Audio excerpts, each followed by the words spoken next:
Welcome back to a new video here on Charleston Car Videos. It's story time. Hope y'all ready. We got a nighttime story for you. A story about a little Kia Soul that's still sitting here after 2 months of being on the car lot. And a great story by the way it sounds in my head right now. So I'm going to tell you this story about this Kia Soul, but it's not really about a Kia Soul so much. It's really a story about two sisters. And basically, I kind of tapped on a little bit of this a few days ago, but this story is going to be beneficial for many of you to watch. So please, stay with us. Time is permitting because we're closing in about 15 minutes. So I got to get the story in and out of my brain and on this camera here pretty fast.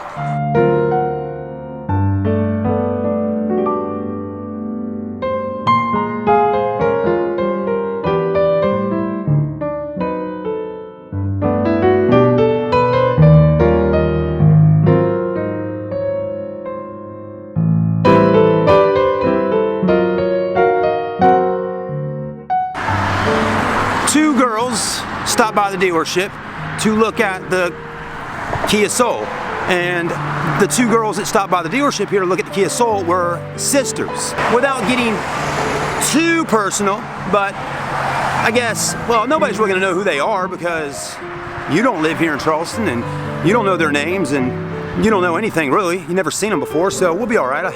But I'm still in my brain talking like, man, we gotta be careful talking about these stories, but we're sharing them because this is stuff that I think people can learn from. And again, these are always disclaimer here right now. This is always my opinion, nobody else's opinion, just my opinion on what I saw happen and how I perceived it. So one sister named Amber, let's say, was messaging me on Facebook about cars. I finally, through messaging her for maybe a day or two, was able to set an appointment with her, and she came to the dealership. When she came to the dealership, there was some young kids, boys, that jumped out of the car, and then there was another girl. I walked up, I said, "Hey Amber, how you doing?" And she looked at me, she said, "I'm Stephanie, but Amber is her," or hold on, I'm even getting confused because they got me confused. Let's rewind real quick. Okay, hey Amber, welcome to the dealership. Thanks for coming. And Amber said, "Well, actually, my sister Stephanie is the one that needs a car, but I've been doing all the research, all the looking and shopping online, trying to find my sister Stephanie a car, and we have even spent the last 2 to 3 days out car shopping on the streets."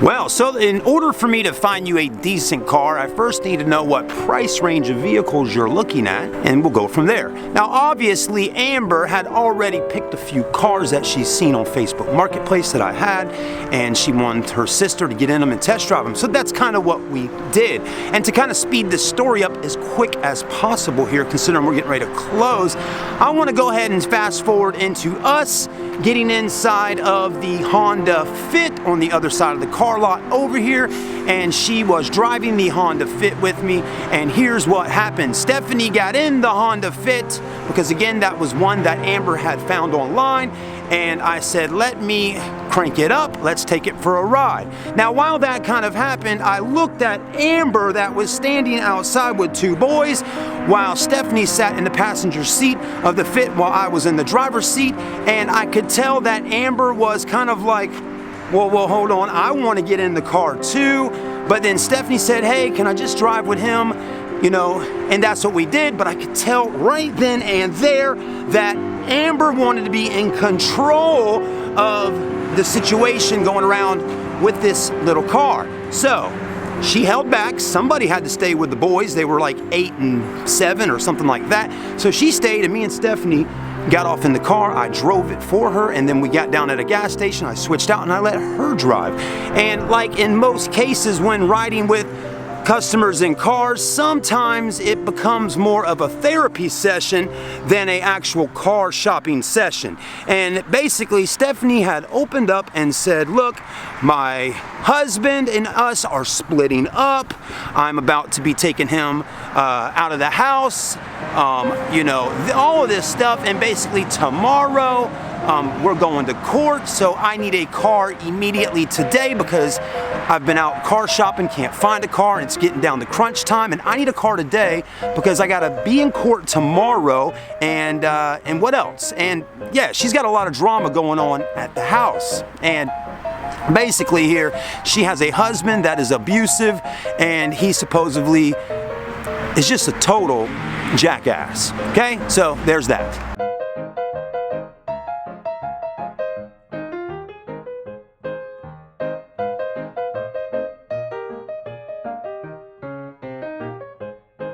So with all that being said, we test drive the Honda Fit. She actually likes it. You know, technically, it's a good little car. The clutch is good, the AC works. I mean, the car drives really well. It has around 160 or 70,000 miles on it, maybe a little more, I don't know. But one thing is for sure, it's a Honda, it's reliable, and ding, ding, ding, ding, ding, it is in her cash price range to be able to buy it and still be able to have a little extra cushion there to use the money for other things like court, attorneys, car insurance, things like that. Again, $3,500 is on the window. I said to Stephanie on the ride, if you like it, I'll see what I can do about getting it down to $2,500 cash. That's $1,000 right off the sticker. Again, I'll talk to the guys inside and see if we can do that. So Stephanie, she liked the Honda Fit. She did. And we got back. And then Stephanie's sister, Amber, was walking around out here, and I get out the car and I look over that direction out there, and there is Amber standing there next to the Kia Soul with the boys, and she's like, hey guys, come over here. I think I just found the car for you. Okay, so we walk over here, and again, these are stick shift cars. The Kia Soul is a stick. The sister, absolutely, Stephanie, is perfectly fine with a stick shift car. We get the keys to the Kia Soul. We head out for a test drive once again, just me and Stephanie, and we have a good conversation again. And this car blows her away. She loves it, okay? Like, it's super clean. It's got more interior space for her and the boys and the kids than the Honda Fit. It's newer. It's got definitely more miles. 300,000 miles on it. The Honda has like 200, let's just say. This has got high mileage, but it's newer, it's cleaner, it looks better. Tires are brand spanking new on it. Everything works on it, and there's hardly any dents, stings, or scratches on it. I think the only thing going on with this car, and again, Amber, the other sister, is definitely got her hawk eyes out looking at everything on the car, and when Amber says how many miles are on it and we say 300,000, she goes, whoa, no, that's not gonna work. That's too many miles. Yeah, that's way too many miles for you. So then we kind of think about it, and I look at them, and I done figured out that Amber is the car attorney.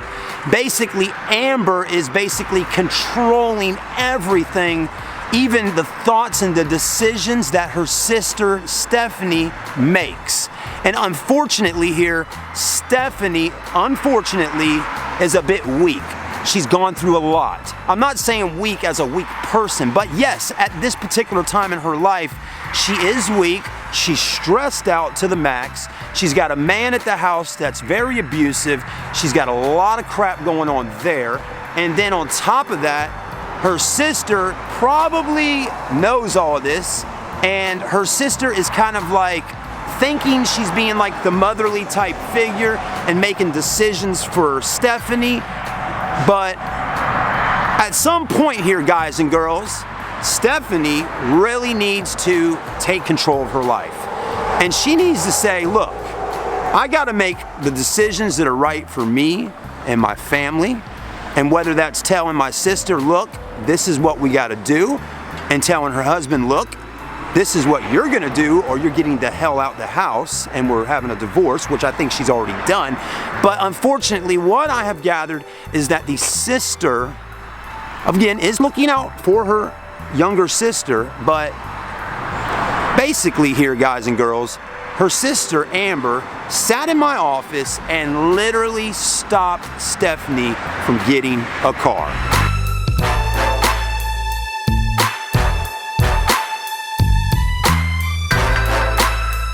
Now, here's the thing, guys. I offered her a warranty for the car because, again, it's got high mileage. Maybe a warranty on the vehicle will kind of offset things, make them a little more comfortable. Again, the car drives great, does not have any issues that we know of.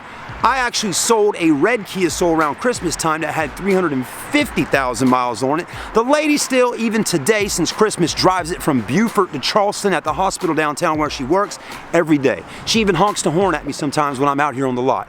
So I know a Kia can technically last 400,000 miles. Hey, you might think Kias are crap, but if they were well maintained and taken care of, they may last a long time. So I have confidence in that little Kia Soul over there to do what it needs to do for Stephanie in a position where Stephanie needs a car and not have a piece of crap car. It's a nice little car. I got confidence in it, guys, and I'm willing to put a warranty on it and also get the price pretty low. So before we go tonight, what did I do, right? Well, I sat in there and I discussed everything with them. The price of the Kia Soul is $3,250. I said, girls, what's it gonna take to do the deal? Because basically Amber has been no, too many miles. I said, look, girls, if it comes down to a better price, will you buy it? Yeah, I think we will. So I say, what is it gonna take to do it? $2,500. Wow, what a deal, right? The Honda Fit, yes, 25 would do it. The Kia Soul, absolutely not. $3,250. I need $2750 for the car. That's what I told them. $2750 for the car. So, let's just say they didn't buy the car that night. And my story to tell y'all is this. Stephanie technically was the one buying the car. Stephanie had the money. I asked the sister, are you buying this car today? Are you? No. So here's what I'm trying to get at. Stephanie needed a car. She needed one that day. She could have got a car. She had the money for the car. She told me in the test drive originally how much money she had. She had well over $3,000 to buy a car. I did the best I could to get the price down lower and possibly put a warranty on it for her. And her sister Amber basically shut it down like meatballs and potatoes and gravy, okay? She shut that shit down, way down. And it really kind of irritated me that night. And I finally came outside while they were sitting in there and I looked outside out here, okay? And I looked at the car that they rode up in, which is her sister's car. Not Stephanie, but Amber. And Amber's Jeep Grand Cherokee was sitting there. And I want you to visualize first off a Jeep Grand Cherokee, right? Here's one that looks just like hers, but white. And her car actually was in worse condition, probably, at least cosmetically, than this one. But this is what she pulled up in that day. Right there, okay? But white, a little bit dirtier, just didn't look even as nice as that one, right? I get that one's on a car lot, it's clean, but her car just looked like it wasn't as nice as that one, okay? So here's a few things, and some of y'all may get mad as hell with me for even bringing this up, but I want to get some of y'all's thoughts and opinions in the comment section. First thing I think maybe, and my wife actually is the one that brought this to my brain, because my wife has a sister, they're sisters, and that's all she's ever had is one sister, kind of like these two girls. But my wife says, Chad, there's maybe a possibility here that Amber doesn't want Stephanie having a nicer car than what she's riding in. There's a possibility here that Amber has got a controlling personality and her sister Stephanie is weak right now, and Amber is feeling good by controlling Stephanie. You see what I'm saying? There's a feeling you get. Like right now, I feel good while I'm sitting here talking to everyone on the camera. You know, if you start talking too much while you're in a crowd of people and you feel good while you're talking, it's time to shut the F up, okay? So just take that from me right there. If you're talking in a group or even with one person and you start feeling good while talking, like I feel right now, good, it's time to shut up. Because you're talking too much and they want an opportunity to talk. So hear what I'm saying. I've had people comment before, Chad, we want to see the car and we don't want to hear you as much. I get it. That's why I'm doing videos like this. But anyway, so The other possibility is that maybe Amber really does seriously care about Stephanie and just doesn't want Stephanie buying the wrong car that maybe has too many miles on it. She doesn't want her sister to buy a car that may break down a week or two or a couple months after. And she just wants her sister to have the best opportunity at life as possible, because her sister has gone through a horrible situation lately, and all her sister has is her children, her sister, and maybe her mom and dad. So maybe that's what was going on here, and I wanted to sell a car, but I did want to sell him a decent car, as I do with everyone. But that's the thing, guys. So the takeaway on today's, or this evening's vlog here, is that please, if you're out car shopping and you bring a family member along, a sister, a brother, a friend, or even a mechanic, please understand that you need to make a decision on your own at some point, because the other person doesn't need a car, they have a car. The other person isn't paying for the car, you are. You gotta take it one step at a time and make a decision to help yourself. And Stephanie may already have another car by now, but she may not have a car right now, and she needed one that day. So I wish her the best of luck. She was a sweet girl, and I hope things work out for her. But again, guys, please, at some point in your life, stop letting everybody else control you. Be who you are. Be independent. Move in the right direction, and don't let everybody's opinions like an asshole affect you, okay? Again, at some point, you have to make a decision on what you want to do. Don't let everybody else make their decisions for you. Like I said on the video yesterday, mechanics are out here, these shade tree mechanics walking around with customers, making decisions, instead of them saying, you know what, this is a pretty good car, it needs a few things worked on it, needs a little tune-up, I can do that for you, and I'll give you a much better price. Instead, they're saying, no, don't buy that car, and then they don't buy it, and they really need it. What do you expect for $2,500? The same goes to Amber. I asked her that question. Are you buying the car? No. And what do you expect, Amber, for your sister to get for $2,500? I mean, come on. That's a nice car for $2,750. So, thanks for watching, guys. Have a great night. Of course, you're not going to get a car like this over here. Please look at the background. You're not going to get a Porsche Panamera for $2,750.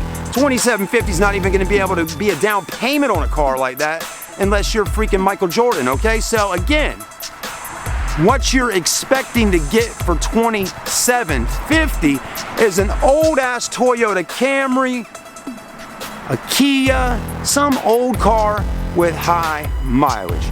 That's all your options are. God bless America, God bless you, God bless me, and make some freaking decisions on your own. Stop letting everybody else make your decisions for you.